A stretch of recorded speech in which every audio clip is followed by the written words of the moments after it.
Hi, welcome to the channel. Today is the second day of the third chapter, that is build confidence and destroy fear. Let's start.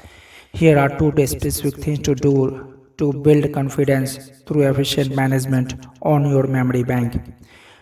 Number one, deposit only positive thoughts in your memory bank. Let's face it squarely. Everyone encounters plenty of unpleasant, embarrassing, and discouraging situations, but unsuccessful and successful people deal with these situations in directly opposite ways.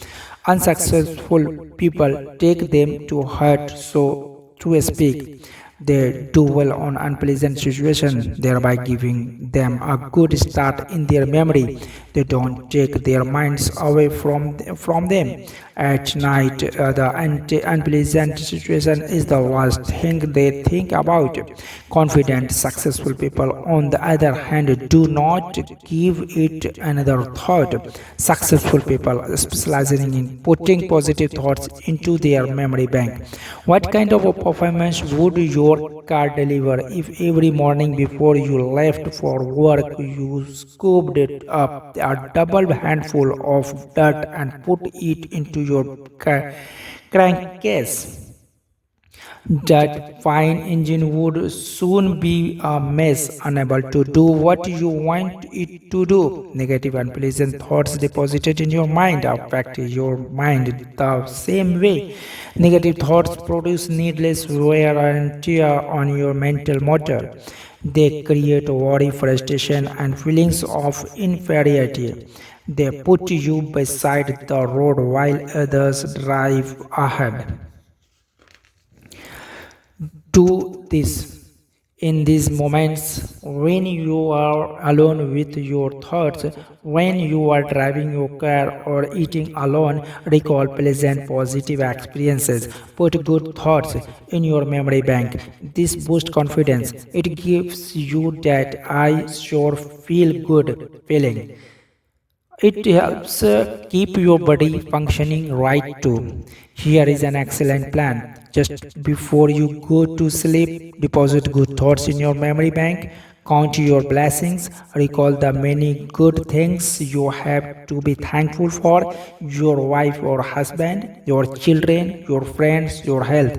Recall the good things you saw people do today. Recall your little victories and accomplishments. Go over the reasons why you are glad to be alive. Number two, withdraw only positive thoughts from your memory bank. I was closely associated several years ago in Chicago with a firm of psychological consultants. They handle many types of cases, but mostly marriage problems, and psychological adjustment situation, all dealing with mind matters.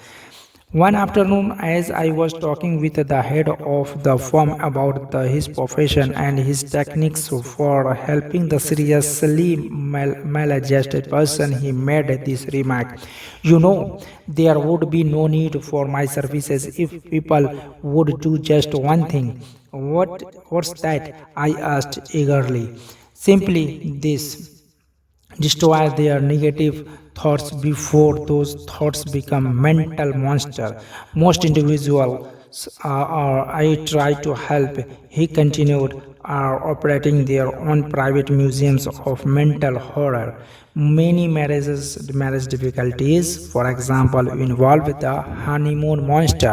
The honeymoon monster, as satisfactory as one or both of the marriage partners had hoped, but instead of burying the memory, they had reflected on it hundreds of times until it was a giant obstacle to successful marital relationship. They come to me as much as 5 or 10 years later. Usually, of course, my clients don't see where their trouble lies. It's my job to uncover and explain the source of their difficulty to them and help them to see what a triviality it really is. A person can make a mental monster out of almost any unpleasant happening. My psychologist friend went on: a job failure, a jilted romance, a bad investment, disappointment, and the behavior of a teenage child. These are common monsters I have to help troubled people destroy. It is clear that any negative thought, if fertilized with a repeated recall, can develop into a real mind monster, breaking down confidence and paving the way to serious psychological difficulties. In a recent article in Cosmopolitan magazine, The Drive Towards Self-Destruction, Alish Malkai pointed out that upwards of 30,000 Americans commit suicide each year, and another 10,000 1 lakh attempt to take their own lives. She went on to say, there is shocking evidence that millions of other people are killing themselves by slower, less obvious methods. Still, others are committing spiritual rather than physical suicide, constantly seeking out ways to humiliate, punish, and generally diminish themselves. The psychologist friend mentioned told me how he helped one of his patients to stop committing mental and spiritual suicide. This patient, he explained, was in her late 30s and had two children. In lay terminology, she suffered from severe depression. She looked back on every incident on her life as being an unhappy experience. Her school days, her marriage, the bearing of her children, the places she had lived, all were thought of negatively. She volunteered that she couldn't remember ever having been truly happy. And since what one members from the past colors what one sees in the present, she saw nothing but pessimism and darkness. When I asked her what she saw in a picture which I showed her, she said, it looks like there will be a terrible thunderstorm tonight. That was a glooming interpretation of the picture I have yet heard.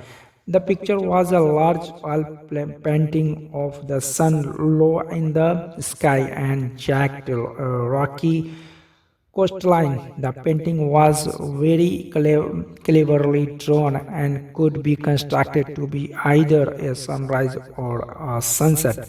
The psychologist commented to me that what a person see in the picture is a clue to his personality. Most people say it is a sunrise, but depressed, mentally disturbed person nearly always says it's a sunset. As a psychologist, I can't change what already is in a person's memory, but I can, with the patient's cooperation, help the individual to see his past in a different light. That's the general treatment I used on this woman. I worked with her to help her to see joy and pleasure in her past instead of total disappointment. After 6 months, she began to show improvement. At the point, I gave her a special assignment. Each day, I asked her to think and write down three specific reasons she had to be happy. Then, at her next appointment with me on Thursdays, I would go over her list with her. I continued this sort of treatment for 3 months. Her improvement was very satisfactory.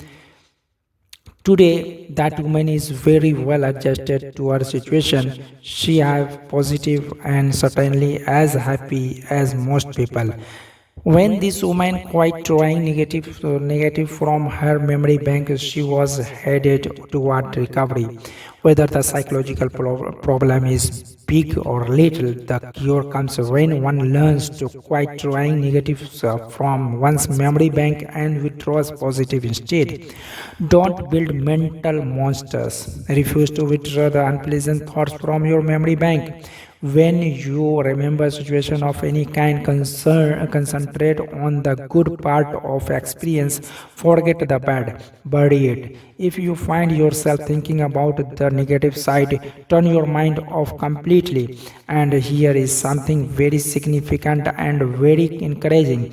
Your mind wants you to forget the unpleasant. If you will just cooperate, unpleasant memories will gradually shrivel and the tailor in your memory bank cancels them out. Dr. Melvin S. Hatwick, noted advising psychologist, in commenting on your ability to remember, says when the feeling aroused is pleasant, the advertisement has a better chance to be remembered. When the feeling aroused is unpleasant, the render or listener tend to forget the advertisement message. The unpleasant runs counter to what we want. We don't want to remember it. In brief, it really is easy to forget the unpleasant if we simply refuse to recall it. Withdraw only positive thoughts from your memory bank, let the others fade away. And our confidence, that feeling of being on top of the world, zoom upward. You take a big step forward toward conquering fear when you refuse to remember negative, self depreciating thoughts. Why do people fear other people? Why do many folks feel self conscious around others? What's behind shyness? What can we do about it? Fear of other people is a big fear, but there is a way to conquer it. You can conquer fear of people if you will learn to put them in proper perspective. A business friend who is doing exceptionally well operating his own wood novelty plant explained to me how he got the proper perspective of people. His example is interesting. Before I went into the army in World War II, I was scared of just about everybody. You just won't believe how shy and timid I was. I felt everyone else was a lot smarter. I worried about my physical and mental inadequacies. I thought I was born to fail. Then, by some fortune quirk of fate, I lost my fear of people in the army. During a part of 1942 and 1943, when the army was inducting men at a terrific clip, I was stationed as a medic at one of the big induction centers. Day after day, I assisted in examining those men. The more I looked at these recruits, the less afraid of people I became. All those men lined up by the hundreds, naked as jaybirds, looked so much alike. Oh, sure, there were fat ones and skinny ones, tall ones and short ones, but they all were confused, all were lonesome. Just a few days before, some of these were rising young executives. Some were farmers, some were salesmen, drifters, blue collar workers. A few days before, they had been many things, but at the induction center, they were all alike. I figured out something pretty basic back then. I discovered people are alike in many more ways than they are different. I discovered the other fellow is pretty much like me. He likes good food. He misses his family and friends. He wants to get ahead. He has problems. He likes to relax. So, if the other fellow is basically like me, there's no point in being afraid of him. Now, doesn't that make sense? If the other fellow is basically like me, there's no reason to be afraid of him. Thank you so much. Don't forget to subscribe our channel and share to your friends. Thank you so much.